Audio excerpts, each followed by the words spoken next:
غیرتم هم اجازه نمیده زنی که به عقد من در اومده تو خونه یکی دیگه باشه. تو خوب یادته دیگه، تو تصادف کرده بودی دیگه. اونا قبلش کتکم زدن. من واقعا دوست دارم. من خیلی سعی کردم از روی دشمنی حالشو بگیرم، ولی نمیدونم چی شد که یه دفعه حالمون با هم خوب شد. دوباره منو ببینه، دوباره ببینه من زندم، سرحال میشه. میدونم. لطفاً حتی اگه ازدواجش غلطه بذار زنده بمونه. اگه همه اون کارایی که بهشون فکر کردی جمال، اونا فقط و فقط باعث بدنامی هوری میشن، نه افتخارش. اون نمیتونه افتخار یکی دیگه باشه. افتخار منه.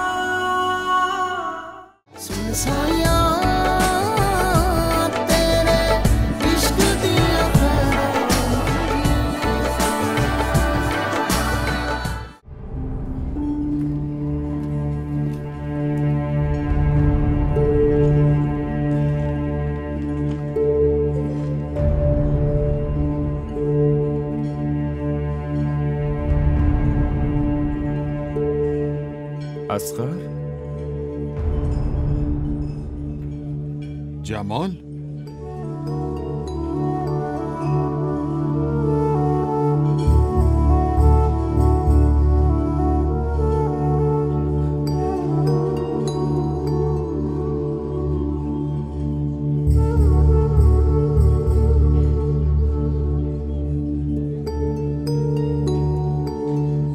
چی؟ سعی کن درک کنی عزیزم. دارم سعیمو میکنم دیگه. تو رو خدا بابا، از یه طرف خانواده‌ام بهم گوش نمیدن، از اون ورم تو داری مخمو میخوری. خب میخوای من چیکار کنم؟ چی؟ به خاطر همچین موضوعی میخوای ولم کنی؟ تو که مادر جانو میشناسی. فیروزه آروم باش، آروم باش لطفاً. باشه ببین چی میگم. به محض اینکه حال مادر جان بهتر بشه فوراً میام. باشه عزیزم؟ خب؟ بعدشم ببین، من واقعاً دوستت دارم.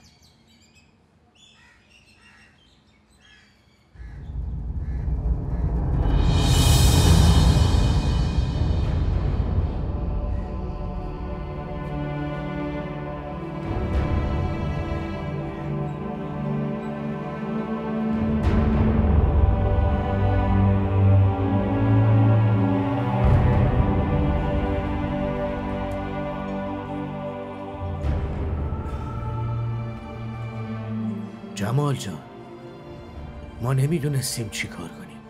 راه دیگه ای نداشتیم جز این که زیرش بزنیم. پس یعنی خانواده‌اش حرفاشو باور نکردن، برای همینه به یکی دیگه دادنش. اون موقع فقط به فکر جونمون بودیم. به زنده داشت چی باید میگفتیم؟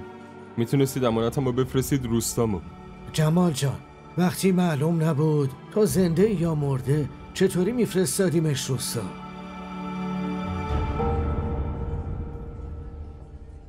دارن درست میگن جمال.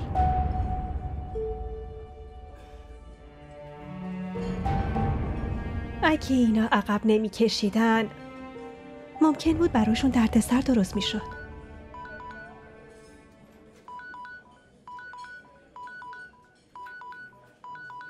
جمال، مادرت پشت خطه.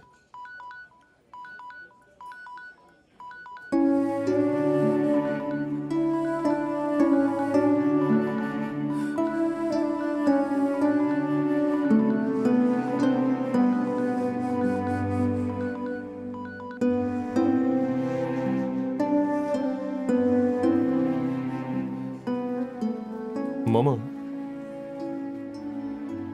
سلام.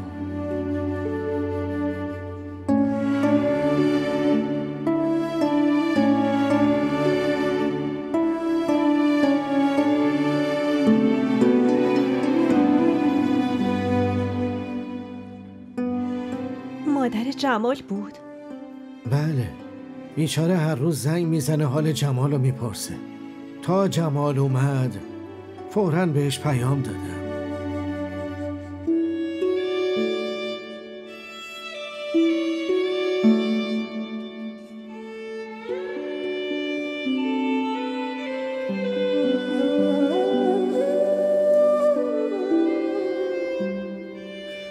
خیلی کار خوبی کردی.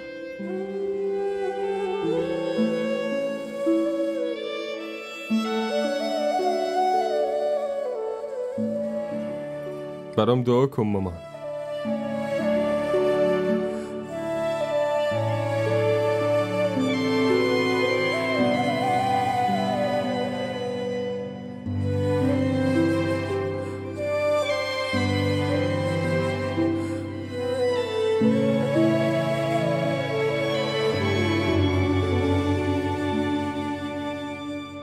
مادر جان یه صندوقچه داشت که همیشه بهش قفل میزد. هر دفعه که اون صندوقچه رو میدیدم دلم میخواست برم و بازش کنم. وقتی مادر جان بهم میگفت نزدیکش نشو بیشتر کنجکاو میشدم. انقدر فضولی کردم که آخر سر مادر جان اون صندوقچه رو از جلوی چشمای من برداشت. آرزوی باز کردنش برام شد حسرت. عشقم برای من مثل اون صندوقچه است. خیلی دوست دارم داخلش رو ببینم. هر آدمی توی دلش یه حسرتایی داره.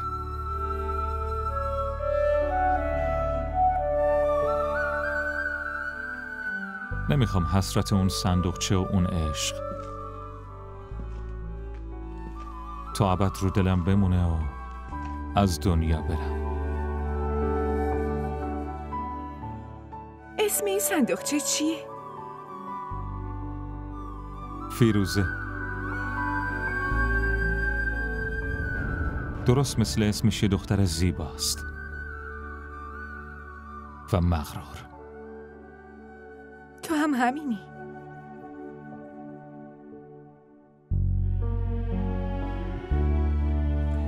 برای همینم کلی با هم دعوا کردیم.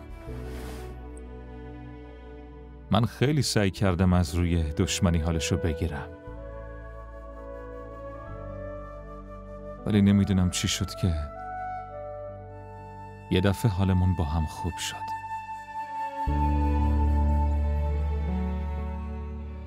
منم بدون اینکه بفهمم قفلی که سنت ها به پام زده بودن و شکستم.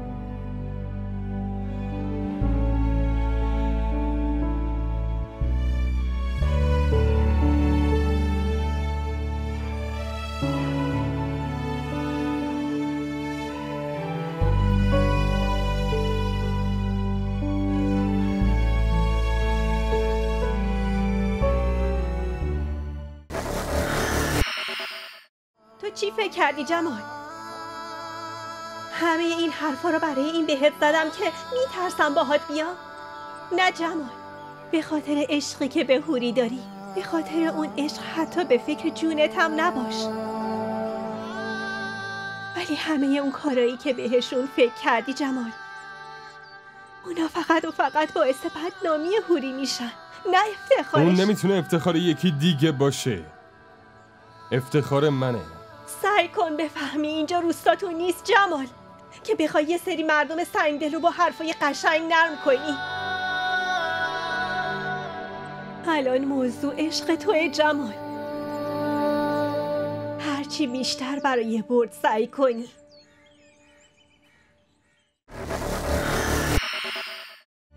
خانوادش خبر نداشتن، ولی هوری که میدونسته عقد کرده. بعد چطوری راضی شده دوباره عقد کنه؟ من هم دارم به همین فکر میکنم. تو مذهب اینا که زن یه بار عقد میکنه چطور میتونه دوباره عقد کنه؟ این تو هیچ مذهبی قبول نیست. ماها که مردمونم بیچاره ها نمیتونن دوباره زن بگیرن. قشنگ فکر کن. نکنه طلاقش دادی. مگه دیوونه شدی فائزه؟ چطوری تو یه روز هم عقد کرده هم طلاق داده؟ از کجا معلوم مجبورش نکردن؟ بعدم ما نمیدونیم که این تصادف کرده یا عمدن زدنش.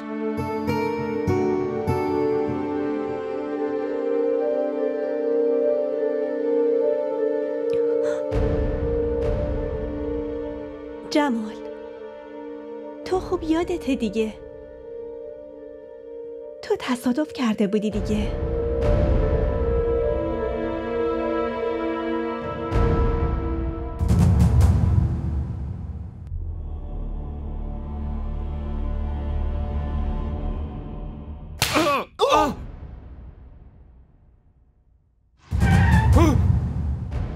اونا قبلش خیلی کتکم زدن. کتک؟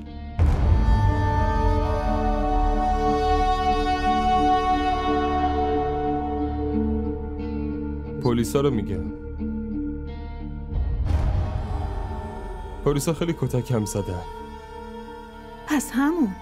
من به همچین عشقی لعنت میفرستم. داری به چی فکر میکنی جمال؟ به این فکر میکنه که دختره چطوری انقدر اذیتش کرده. نه فائزه، هوری کاری بهش نداشته. اون بیچاره خودش بعد تصادف چقدر دنبالش میگشته. معنیش اینه که دختره رو مجبورش کردن. با وجود عقد دوباره به زور عقدش کردن. نظرت چیه؟ نباید این دوتا رو به هم برسونی. حتی فکرشم نکن. وگرنه انقدر میزننتون که اسمی هم ازتون نمونه. فهمیدی؟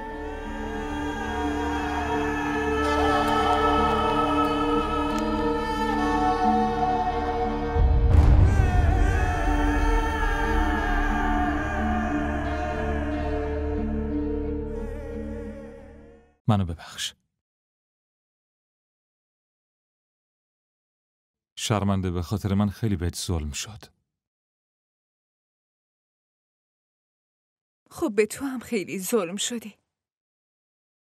با این که دختری جلوی اونا وایسادی، ولی من مرد هیچی. تازه از بچگی بهم میگفتن چه شجاعی.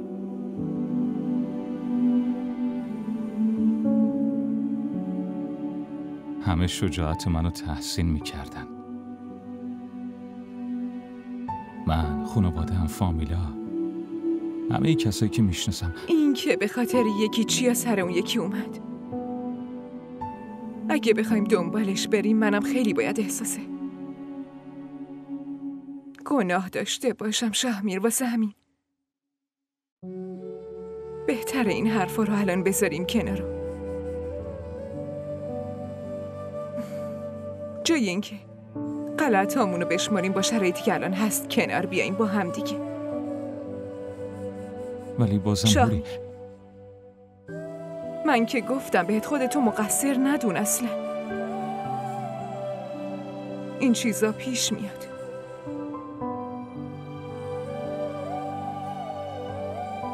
اونایی که همو میخوان به هم نمیرسن، اونایی هم که هم دیگر رو نمیخوان باید با هم بسازن.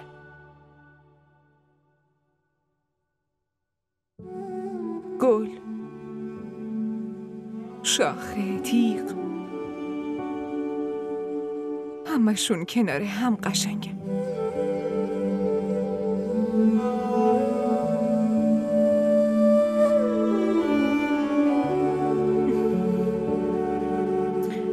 خب حالا دیگه دوستی؟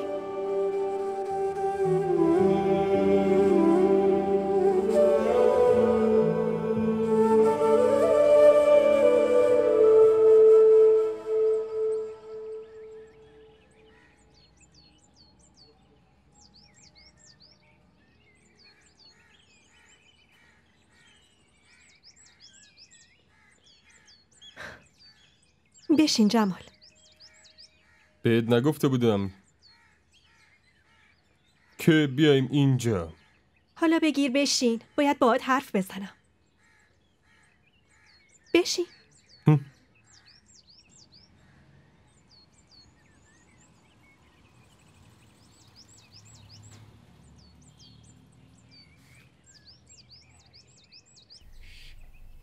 بگو.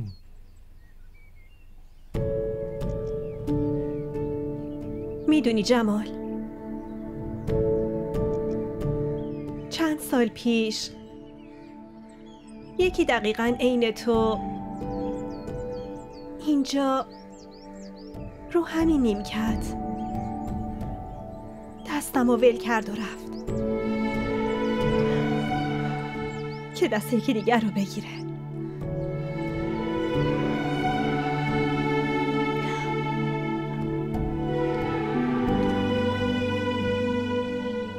داستان تو که خیلی قشنگه.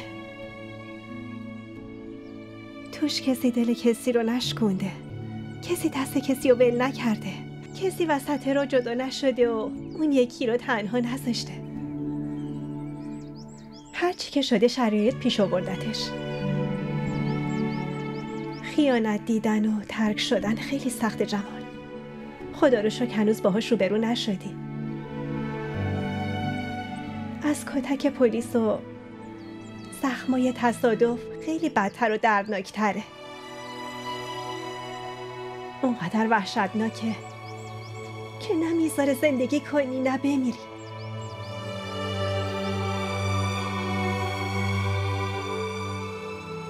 ولی تو برای زندگی کردن خاطرات خیلی خوبی داری. بعدش هم جمال، به جای فراموش کردن عشق، به جای بدنام کردنش، به جای نابود کردن عمدی زندگی، بهتر آدم در مورد سرنوشت صبر داشته باشه. بعدش هم توی دین تو جایگاه آدمایی که صبر میکنن خیلی بالاست دیگه. جمال، امکان داره تو هم نسبت به عشقت صبور باشی. تو نمیخوای با من بیای؟ نیا، ولی من عقب نمیکشم. تو چی فکر کردی جمال؟ همه این حرفا رو برای این بهت زدم که میترسم باهات بیام؟ نه جمال، به خاطر عشقی که به هوری داری، به خاطر اون عشق حتی به فکر جونت هم نباش. ولی همه اون کارایی که بهشون فکر کردی جمال، اونا فقط و فقط باعث بدنامی هوری میشن، نه افتخارش. اون نمیتونه افتخار یکی دیگه باشه، افتخار منه.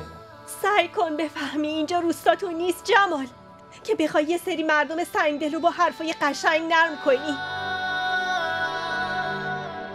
الان موضوع عشق توی جمال. هرچی بیشتر برای برد سعی کنی، عقب‌تر میفتی. مریم، قضیه برد و باخت نیست، قضیه غیرته.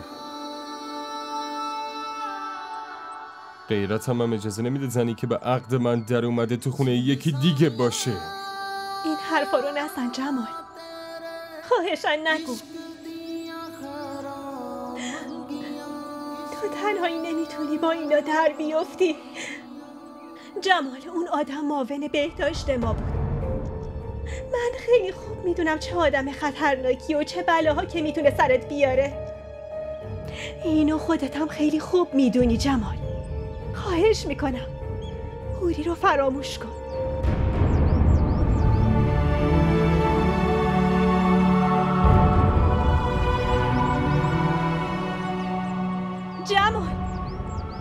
جمال ببین من چی میگم.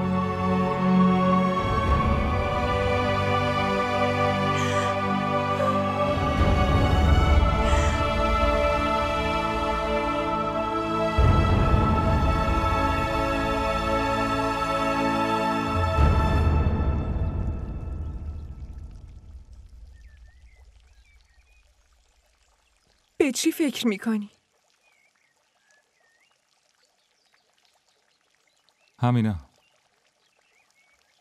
همینایی که اتفاق افتادن. خیلی اذیت شده نه؟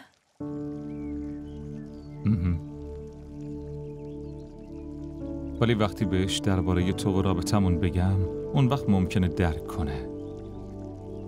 البته امیدوارم همین بشه.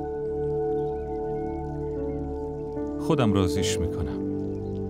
یکم طول میکشه، ولی مطمئنم قبول میکنه.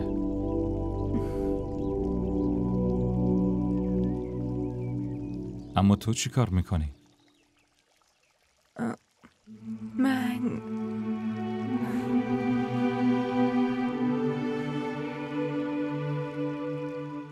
من همینجا میمونم پیش مادر جان، مامان، زن داداش ربیعه، داداش قیصر و غلام رسول.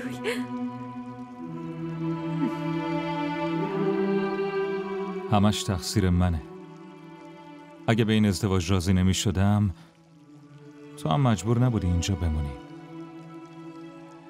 منظورم اینه که ببین شاهمیر، تو بازم همون حرفا رو شروع کردی که بهت که گفتم من خوبم.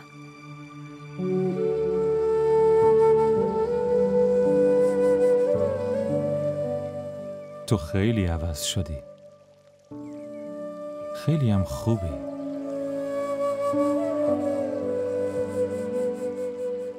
اگه از اول میدونستم که اینقدر دختر بسازی هستی هیچ وقت نمیذاشتم اذیت بشی.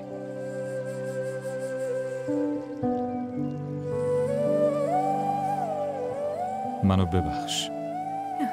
یا هی از هم عذرخواهی کن یا با هم دوست باش. ولی بازم بذار یه بار دیگه ازت عذرخواهی کنم هوری، چون هر اتفاقی داره میفته مسئولیتش فقط با منه.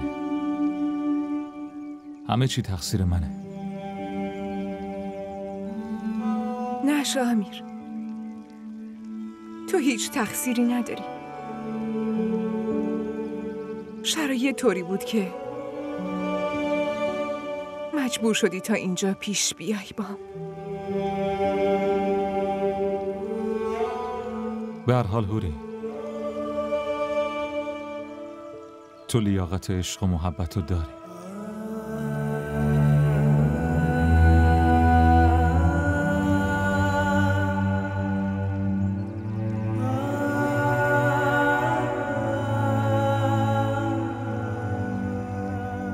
شاهمیر، اگه منظورت از عشق و محبت وجود یه مرده، برای من اون عشق از بابام شروع میشه، به بابام ختم میشه.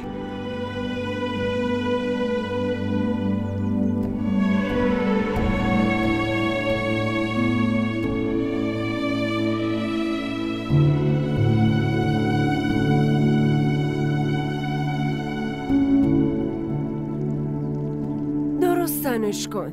مادر جان تنگه، فکر کنم بهش نمیخوره. چطور نمیخوره؟ من برای باباش، بابا بزرگش، بابای بابا بزرگش با دست خودم دوختم. من تو اندازه گیری استادم. آره مادر جان درست میگی. شما همیشه مگس رو روی هوا میزنی. مگه میشه اندازه گیریتون اشتباه باشه؟ سر تو اشتباه کردم. تا ما رو میدیدی سر به زیر میشدی، اما حالا جیغ و ولنگت رو هواست. یعنی چی مادر جان؟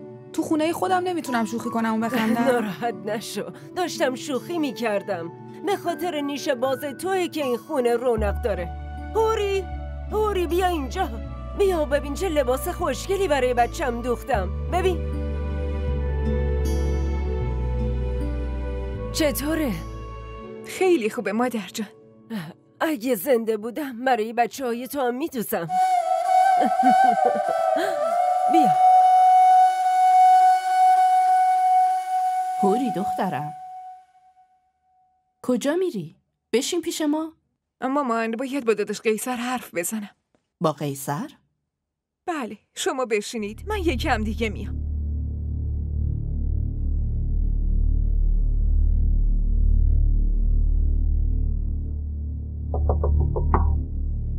بفرمایید داخل.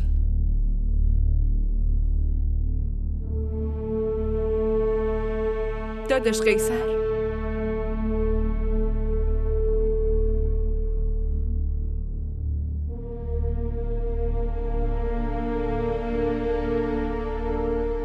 میخوام قرضمو پس بگیرم. قرض؟ بله، همون طبق رسم ازدواج قول داده بودی همه ی خواسته هامو قبول کنی. یادت که نرفتی.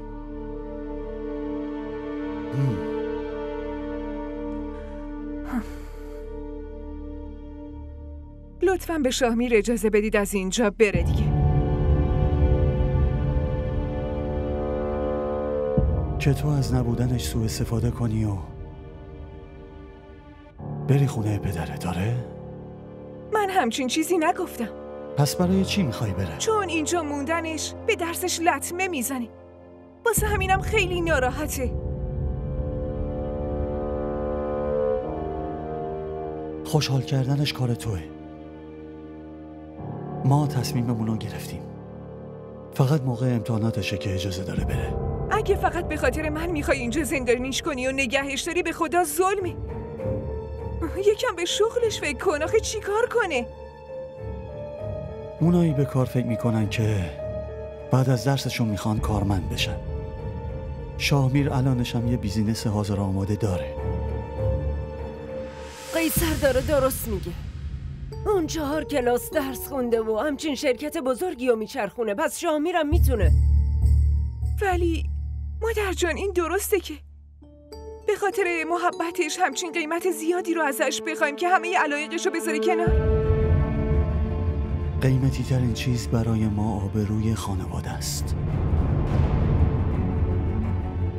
شاهمیر باید اینو درک کنه. نمیدونی به خاطر همین درک چقدر به خودش ضرر زده تا حالا.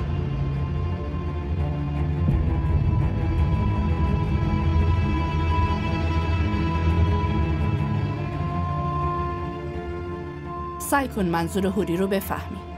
وقتی شاهمیر برای ما، برای خوشحالی ما از خود گذشتگی کرده، برای چی الان باید بزنیمش زمین آخه؟ وقتی هوری هیچ مشکلی با رفتنش نداره، دیگه ما چرا باید بخوایم دخالت کنیم؟ خیلی خوب. حالا اول شما اون ماه عسلتون رو برین. ببین عزیزم، حتما باید چند روزی رو با هم باشین. دختر عزیزم، اینطوری رابطه بین زن و شوهر قوی تر میشه. مادر جان الان از همه چی مهمتر درس شاهمیره. بعدش هم رابطه ما الانش هم خیلی قویه. نیازی نیست که با هم دیگه بخوایم بریم سفر. ولی بازم بلافاصله بعد از ازدواج خوب نیست که زن و شوهر انقدر از هم دور باشن. مادر جون اجازه بدین شاهمیر از اینجا بره.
نیوشا چیه؟ کر کو اینجا کنه، رو به رو تو نگاه کن.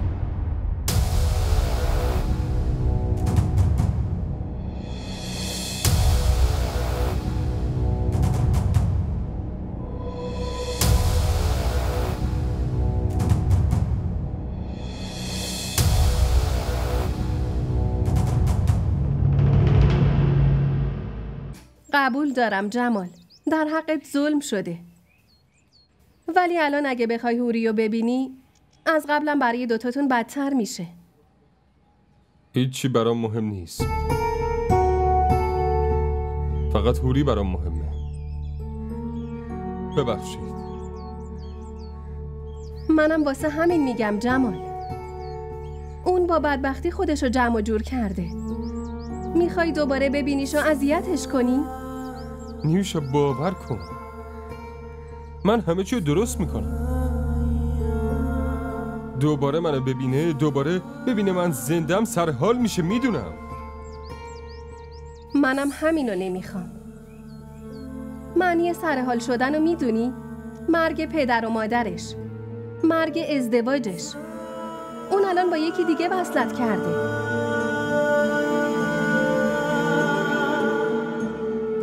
منم خیلی وقت دارم سعی میکنم همینا رو به جمال بفهمونم. چرا اینو نمیفهمیدون؟ با من عقد کرده. اون زن منه. اونی که الان باهاشه یه ازدواج الکیه. این حرفای تو دیگه هیچ فایده ای نداره. تازه الانم شماره‌شو عوض کرده. منم نه شماره جدیدشو دارم نه آدرسشو. لطفاً حتی اگه ازدواجش غلطه بذار زنده بمونه. از این به بعدم دیگه اصلاً پیش من نیا جمال، باشه؟ نیوشا